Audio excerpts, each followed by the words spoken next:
Jai Shri Krishna. Today we are going to discuss a very important part of the planets, the benefics and the malefics. Okay, I will tell you, watch this video fully, and it will blow your mind away when the whole story is revealed and the part is decoded between benefics and malefics. Okay, there is a very important angle to it, and a lot of things what we do in Hinduism is connected to this story. It doesn't matter, you know where your moon is, where your lagna is, anything. Watch this video completely. Okay, all right. Before we start, the three disclaimers, the bells and whistles, which I always speak about. One, please click the subscription video for notifications. Two, definitely please share your comments and feedback in the comment section. Okay. And three, also is I teach weekly sessions in Clubhouse. So you have to download the Clubhouse app, and in Android or iOS, and the club is called as Vedic Astrology Club. So every week, Wednesday, 7:30 p.m., 7:20 p.m. Central Time, I teach. All right. So again, you can come and attend live, or also there is free sessions. You can come and listen to archives of the recordings. Okay. See, we know that Guru, Jupiter, Shukra, Venus, they're all first-rated benefics. We know Moon is also a benefic once it is waxing with strength, right? Or even waning with strength, or like a full moon. We know new moon is a malefic. We know Mercury is dual. It can be a benefic, it can be a malefic, depending on who is he with. And we know Saturn is malefic, 100%. We know Rahu Ketu is 100% malefic and karmic, and Mars is 75% malefic and 25% benefic, right? But how are they malefic? Why is Jupiter, Venus benefic? Why is Mars have to be 75? Why malefic? Why Saturn is 100? And why Rahu Ketu is karmic, right? That's the question. There are two angles you have to see.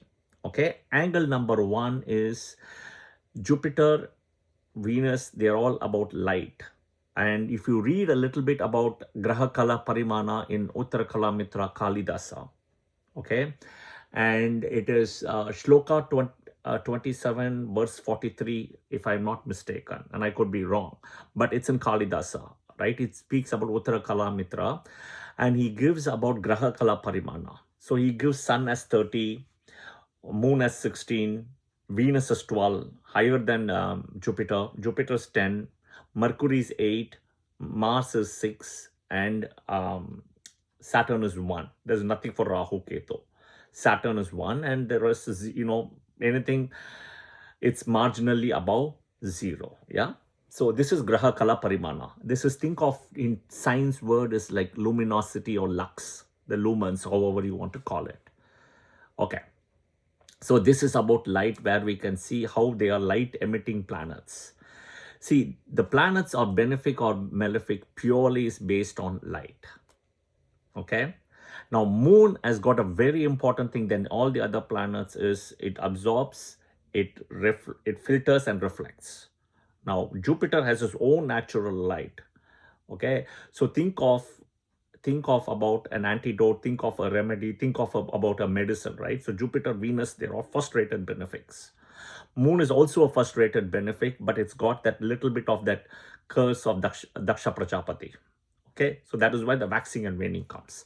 But now comes another angle, and this is the most important angle in my opinion, which is actually coming down to what we see as benefic, malefic, light, etc. Today, that is what we see, but there is a history or origin to it.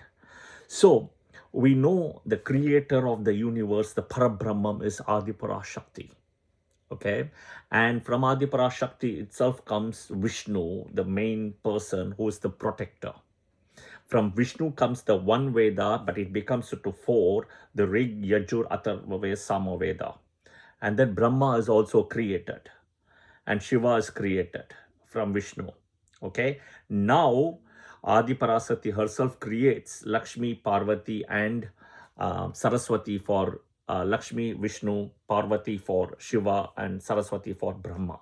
Okay, all of this happens. Now Brahma has been given as the protector of the Vedas. He is not the creator of the Vedas. And now Brahma holds the 4 Vedas together and uses it for creation. So the first round, he creates all the Saptarishis, Manastaputra, right? Narada also comes, all of them comes together in the first round. Okay, Manu is also there, everybody, right? So now we look at the Brahma's lineage. So carefully observe my hand. Brahma's here, okay, top, okay. The first round so Brahma's here. The first round are the core 4 Saptarishis we are going to talk about. Angiras, Bhrigu, Atri, Marichi. Angiras, Bhrigu, Atri, Marichi. Okay, all right. So they are all in the first round. Brahma has created. There are many more he created, right? Kratu, for example, right? Vashishta, everybody. But we are specifically talking about these 4 Saptarishis. Okay. The next round, which means, so these are Brahma's Manasaputra children. The next round is from Angiras, you have Brihaspati. From Bhrigu, you have Shukra. From Atri, you have Soma. And from Marichi, you have Kashyapa. So you have now Jupiter, Venus, you have Angiras, Brihaspati, Jupiter, Shukra, Venus, Soma, okay, and Kashyapa Rishi. Now we know Brihaspati, Shukra, and Soma, they're all benefics. So if you see Brahma, then the 4 Saptarishis, and then you have Jupiter, Venus, Moon. Kashyapa Rishi also comes in the same line, okay? But you see now Jupiter, Venus, Moon are first-rated benefics because they are the grandchildren of Brahma. But there is a very important thing other than this. In Hinduism, we do for three generations, right? The reason why we do for 3 generations comes here. From here on, the thing is over. Okay, now we will see what happens next. So, Brahma, the 4 rishis we spoke about, Atri, Bhrigu, Angiras, Bhrigu, Atri, and Marichi, children. The next grandchildren are Brihaspati, Shukra, Soma. They are benefics. So, Brahma, next level, 3 generations total. This is one of the reason we do the Tarpan, Shraddh, everything for 3 generations. Because this is where the whole thing stops or pauses. Okay. Now Kashyapa is here. We will now take to the next level. Okay, which is kind of, if you keep Brahma as the first level, second level, if you think of the 4 rishis, Angiras, okay, second level Angiras, Bhrigu, Atri, and Marichi. Third level will come, which we spoke about, is Brihaspati, which is Guru, Jupiter, Shukra, Venus, Soma, Moon, and then Kashyapa Rishi. Okay, level 4. From Brihaspati, okay, next comes Bharatwaja Rishi. From Soma comes Buddha. Okay, so now you see how it keeps diluting one level after the other. One level after the other, the dilution happens. So the first level benefics, it goes further from Brahma. Brahma is the connecting point. So now Buddha. So now we know Buddha is 50% malefic. Okay, because from 100% it's come to 50, next level. Okay, and in this level, who is it? There is Marichi. Kashyapa, Bharatwaja Rishi. Okay, and you also in this level, you have Kashyapa Rishi. There are 2 branches. One goes to Surya, sun, and one to Hiranyakshabu. Okay, sun is also 50% malefic, 50% benefic, like Mercury in a way. But sun is not dual, Mercury is dual. Okay, all right. The next is level 5. I know, but this is how it is. If you see the front picture of this video, you will see the whole lineage broken down in a nice way. I try to do it in a better way. I will try to figure it out and upload a picture later as well. But please try to watch the video again and absorb and understand. Level 5. So level 5, you will have the very interesting. From Bharatwaja Rishi, we saw before, comes Mangal. Okay. But because it's all coming from a benefic, as every level comes down, the benefic nature goes down and the malefic nature goes up. So that is why if you see Mars comes to 75% malefic and 25% benefic. Okay. Next is from Surya, sun god, you have Shani here, which is also again 100% malefic.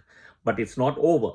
Here from Hiranyakshipu, I think I would have mentioned Hiranyakshipu as Simika's sister. My mistake, I was wrong. I don't know why I said it, but Hiranyakshipu, Simika comes as a daughter. Okay, Prahlada is also a daughter, Simika is a daughter. Okay, the next level is level 6. Simika now gives birth to Swarbanu through sage Viparchit. Okay, so now, and then Swarbanu himself gets a blessing from Brahma and he becomes Rahu and Ketu. So level 6. So end of the day, he is the most karmic. Okay, most karmic. So think of different levels. Okay, so one level Brahma, then you have the rishis Angiras, Bhrigu, Atri and Marichi. The next level you have Kashyapa, and then you have from Jupiter you have Bharatwaja Rishi, you have moons, Mercury, etc. coming. Okay, watch the picture what I have put and you will understand. Very simple. Think of about 4 different levels of food types. You have one level is a home food. Second level is you order food from a restaurant. Third level is you buy frozen food from a supermarket. And fourth level is you kind of consume, leftover food after 3 days from the fridge. You see the different level of food. Same thing, the dilution happens. The farther it goes away from Brahma, the maleficity happens. The closest is where the benefic nature is. Plus, it's also the Manvantara change is also happening. Okay. So again, to make it very simple, I'll start again. First level is Brahma. Okay, Brahma. Second level, you have Angiras, Bhrigu, Atri, and Marichi. Level 3, you have from Angiras, you have Brihaspati. From Bhrigu, you have Shukra or Venus. Angiras, Brihaspati or Jupiter. Bhrigu, Shukra or Venus. Atri, Soma or Moon. Now, Moon gets a curse. Okay, Daksha Prajapati. That is where by birth he is benefic 100%, but he gets that curse. And he's got the 3 births also, which I have also put another video about the 3 births or the 3 nakshatras or associated why Janma, Anujanma, Trijanma comes. Okay, from Marichi Rishi comes Kashyapa Rishi. Okay, level 3. Level 4, you have the planetary nodes and descendants happening. Okay, and specifically the node points, not really the Rahu Ketu, but it's coming towards that point. So from Brihaspati, you have Bharatwaja Rishi, right, which is coming from Mamta as the wife. From Soma, Chandra, with Tara, Jupiter's wife, comes Mercury, Buddha. Then from Kashyapa Rishi, it comes to both Surya and Hiranyakshipu. Surya, sun god, is born to Aditi, and Hiranyakshipu is born to Diti. Yeah. So, Kashyapa wife, right? Kashyapa wife is Aditi, Diti. Kashyapa has 13 wives, and they are the 13 daughters of Daksha Prajapati is married. So to Aditi comes Surya, sun god, and to Diti comes Hiranyakshipu. Okay, level 5. Bharatwaja Rishi gives birth to Mangal, Mars planet. Now, Bharatwaja comes exactly from Jupiter lineage. So you see the Jupiter and Mars connection here. From Surya comes Shani. Of course, they are inimical, right? Surya, Chaya Devi, right? Shani comes. So they are inimical. As soon as Saturn was born, he was so black and dull and dark that he was sent to Patala Loka. Okay, that is where the enmity also comes. But he's also born to shadow, right, of sun's wife. Okay, Saranyo as Chaya Devi here. Okay, next is you have Hiranyakshipu has a daughter Simika who goes and marries a rishi called Viparchit. Okay, and in the whole process, Viparchit wants that if you want to have time at this baby, or if you want at this time to have a baby, it is going to be very difficult. It's a very inauspicious time. But still, Simika pushes for it, and eventually the child born is Swarbanu, right? Swarbanu.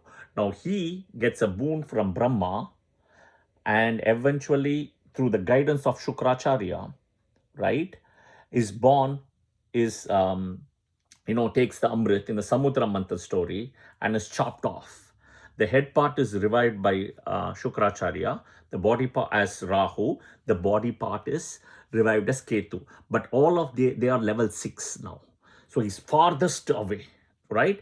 But this is where the lineage is. This is where Hinduism starts and ends with the Navagraha story. This is why certain planets are benefic, why certain planets are malefic, why we do Shraddha, Tarpan, everything for 3 generations. It's just not about the 3 worlds, Brahma, Vishnu, Shiva, everything.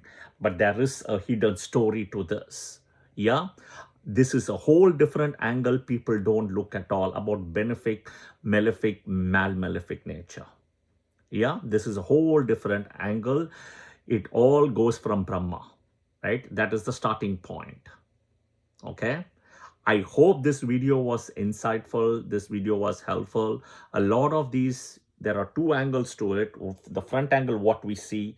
The back angle is, people call it as mythology. I call it as the truth in the history, what has happened in our Vedas and Puranas. Yeah. I hope this was helpful. Watch the video multiple times. Look at the picture. I will try to create multiple pictures as well and upload it. But I hope this was helpful and insightful. Yeah. Jai Shri Krishna. Thank you.